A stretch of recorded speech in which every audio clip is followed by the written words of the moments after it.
Olá, companheiras, olá, companheiros, saudações petistas. Essa é mais uma edição do podcast Em Tempos de Guerra, a Esperança é Vermelha. Hoje é segunda-feira, dia 4 de abril. Eu sou o Patrick e toco a conversa junto com vocês.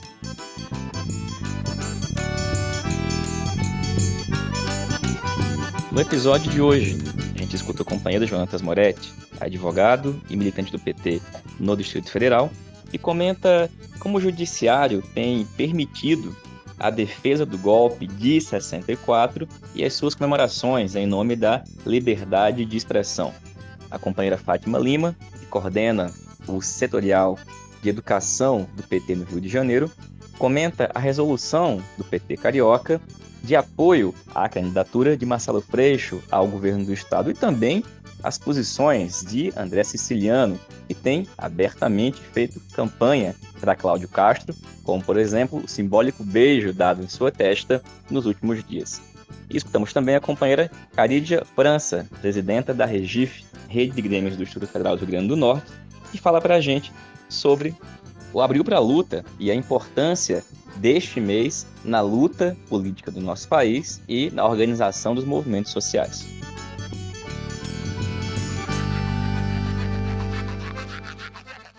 Pessoal, a gente começa a edição de hoje aqui do podcast, lembrando que com o fim da janela partidária, que se encerrou na sexta-feira, dia 1º, PL, partido de Bolsonaro, se tornou a maior bancada da Câmara Federal, com 73 deputados no momento. Isso é mais do que o dobro do que o partido tinha na época de sua posse, quando ele tinha 33 deputados. Além do PL, o Centrão saiu muito fortalecido e boa parte da direita. Nessa chamada dança das cadeiras, grande parte dos novos deputados do PL veio do União Brasil, que foi aquela fusão entre o PSL e o DEM. Antes da janela, o União Brasil tinha 81 deputados, mas agora está com 47, atrás do PT, com 46, e do PP, com 50. Outros partidos que cresceram no processo foi o Republicanos, que atualmente está com 45, e o PSD, com 43 deputados. Além deles, é importante destacar que nesses últimos dias, além da janela partidária, também se encerraram os prazos do calendário eleitoral relativos à desincompatibilização e à filiação para disputa em eleições. Alguns prazos ainda estão correndo. A gente comentou na edição de sexta que o Moro tinha saído do Podemos, ido para a União Brasil, desistido de ir, desistido de ser candidato, desistido de ter desistido, e tudo isso ainda está acontecendo. Inclusive, uma possível federação entre o União Brasil, que reúne o DEM e o PSL, e o MDB. Tudo isso vai continuar se desenvolvendo e se desenrolando ao longo dos próximos dias, pelo menos semanas. Mas uma coisa é certa, a direita, o bolsonarismo e todos os seus aliados continuam fortes. E, inclusive, a terceira via não desistiu dos seus planos. As movimentações de Moro, Dória e companhia são apenas um sinal disso.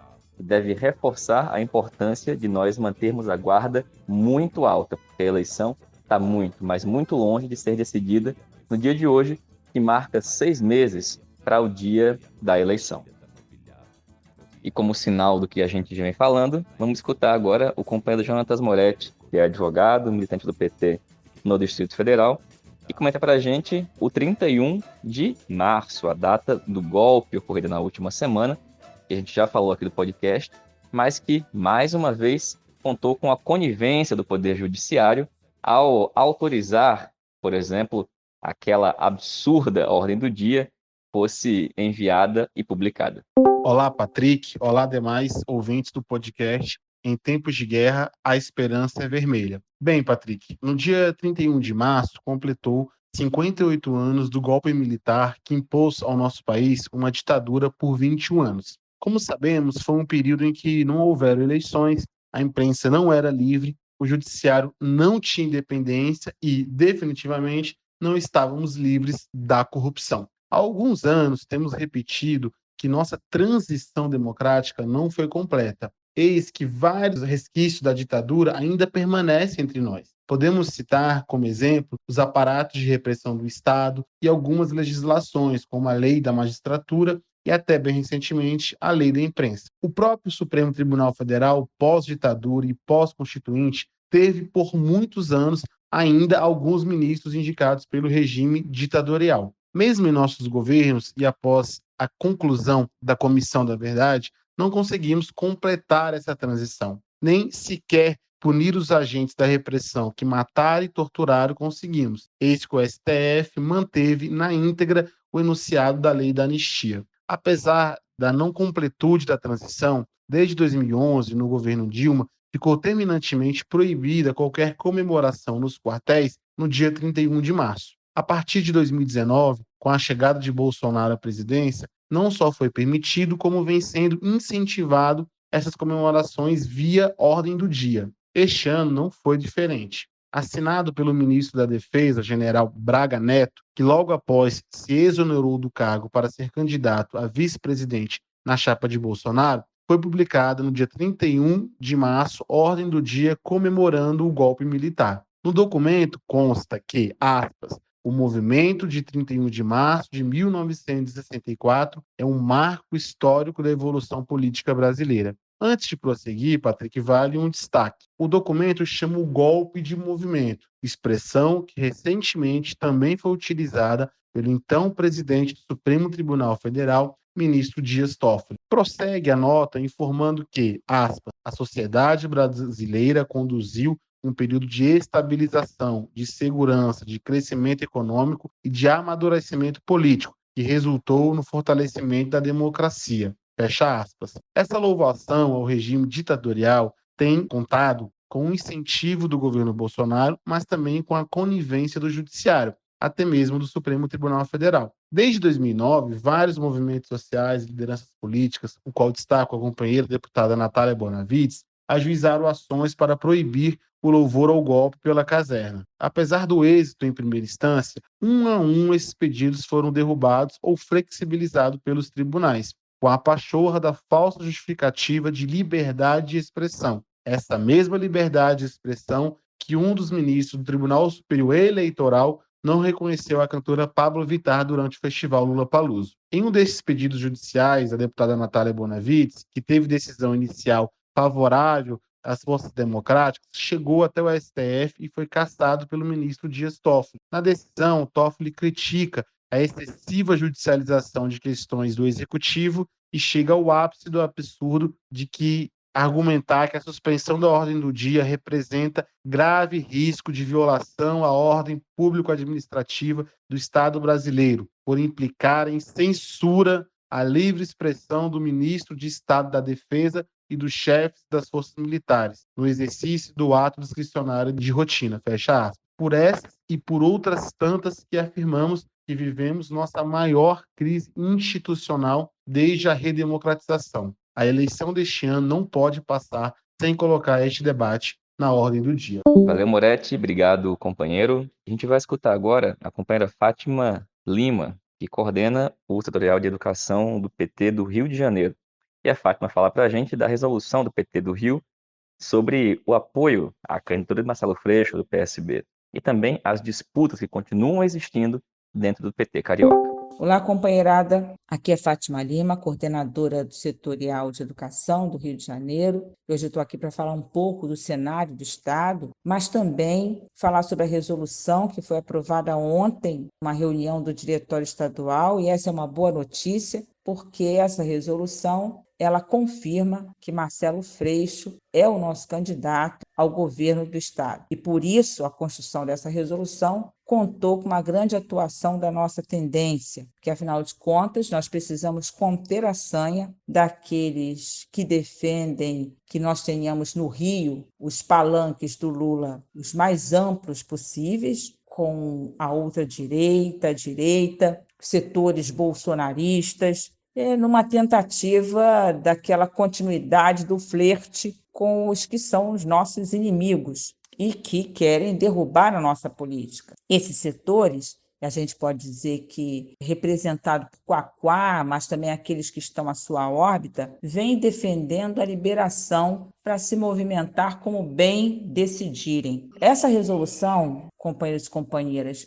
ela faz também um balanço importante do que vem sendo o governo Cláudio Castro, que é uma linha de transmissão da política de Bolsonaro e do bolsonarismo. A venda da SEDAI, a Companhia Estadual de Água e Esgoto do Rio de Janeiro, é a expressão do seu passo que não se contém, né, dos passos incontidos em direção ao neoliberalismo. E na educação, a gente pode falar das últimas decisões tomadas pelo governador nos últimos dias, né? Nos últimos dias, ele primeiro vetou o PL aprovado pela Assembleia Legislativa que propunha o adiamento da implantação da reforma do ensino médio, que a gente sabe que, na verdade, é um atraso e que aprofunda as desigualdades, sobretudo para os estudantes mais pobres, que dependem da escola pública e que no Rio de Janeiro vem sendo sucateada,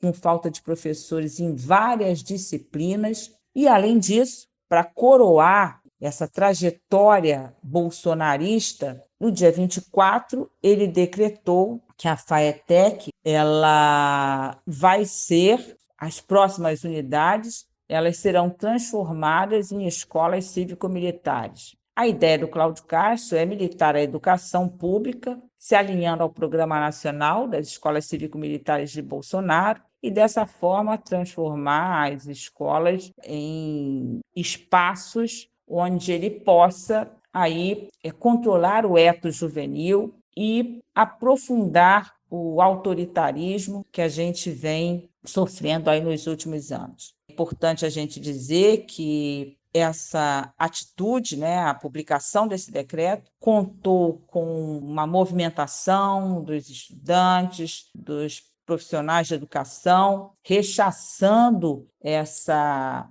atitude do governador, que vem se colocando aí ao lado daqueles que nos atacaram e que são absolutamente alinhados ao Bolsonaro. E a gente pode dizer que, à medida em que Cláudio Castro vem apresentando a sua candidatura, junto a ele vem sendo também apresentado esse cardápio bolsonarista. Ele já sinalizou que poderá ter como seu vice o Washington Reis, que é o prefeito de Duque de Caxias, uma das cidades da Baixada, e a gente pode lembrar que Washington Reis foi um dos protagonistas, né, da transformação de uma escola em espaço cívico-militar, dando a essa escola o nome do pai de Bolsonaro, bem no início do governo Bolsonaro. Então, para a gente transformar o Rio de Janeiro e fazer com que o Rio saia desse atoleiro de atraso, desse alinhamento com o Bolsonaro e o bolsonarismo que vem avançando no Estado, é mais do que nunca necessário afirmar que só com Lula